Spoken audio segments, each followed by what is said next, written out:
These latest headlines from ABC15 are sponsored by Lerner and Rowe Injury Attorneys. One call, that's all. Hello, Megan Thompson with your top stories right now from ABC15 Arizona.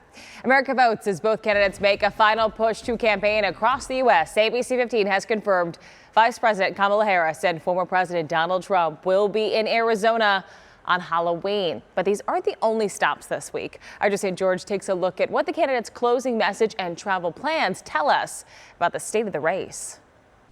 The fight for voters continues. On Sunday, Harris spent time in Philadelphia, in battleground Pennsylvania, courting the Hispanic and Latino vote. Meanwhile, Trump rallied supporters at Madison Square Garden in New York City. Trump has talked about flipping New York, even though the polls show it being solidly Democrat. The campaigns are adding new events to the schedule nearly every day, but we already have a good idea of the big campaign moments that will happen early this week. Harris will campaign in Michigan Monday, and on Tuesday, Harris will deliver a speech on the National Mall in Washington, near the same location where Trump spoke hours before the riots at the Capitol in January 2021.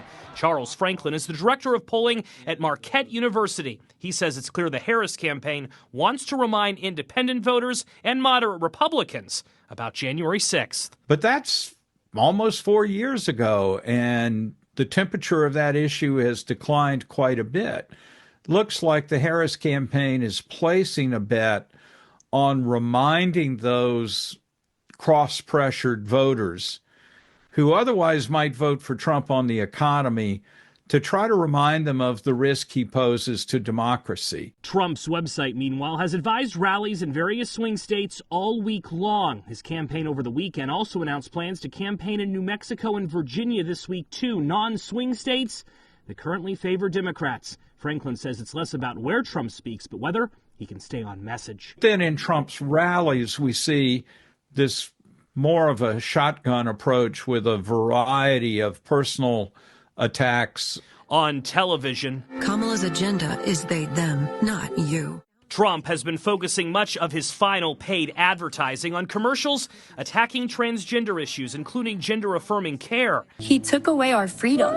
Harris is spending millions on ads related to reproductive rights. We're seeing the campaigns try to figure out what their best closing arguments are. When we ask what's the most important issue, it's been the economy every poll since January. Joe St. George, Scripps News, Washington. An extra fee just for solar customers is the subject of a legal challenge. A hearing begins today before the Arizona Corporation Commission. The fee went into effect earlier this year for Arizona Public Service APS customers with solar systems. It's estimated to add $2 to $3 to monthly bills. The Arizona Attorney General's office says the solar fee goes against the state's constitution, which says charges by public utilities shall be just and reasonable with no discrimination in charges. The fee also being fought by solar advocates who call it unfair to people who installed solar panels to save money on their electric bills. Travel trends seem to change every year. Right now, something that's popular is food. Travel agency Expedia has seen a spike in people booking food experiences they want to have while on vacation. That chocolate pistachio candy bar from Dubai. TikTok went nuts for it, and now travelers are going nuts for it. People are going to France. They're going in search of that gorgeous French butter, having it packaged up and bringing it home. Expedia is calling trips like these goods getaways. They say food items are even replacing the typical magnet and T-shirt souvenirs. They also expect more trips booked to see natural phenomena next year. That could be things like wildflower blooms, fireflies, or the northern lights.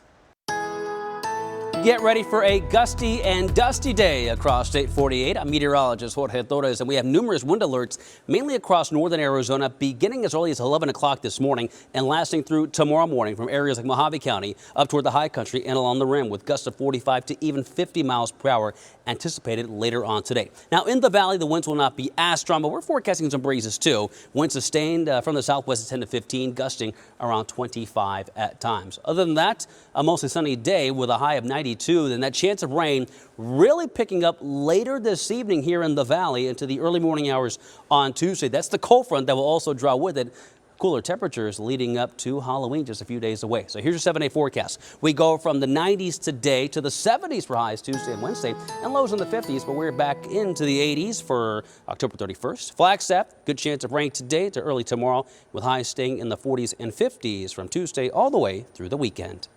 For the latest headlines, weather, and traffic, head to abc15.com or download the free ABC15 mobile app. These latest headlines from ABC15 are sponsored by Lerner and Rowe Injury Attorneys. One call, that's all.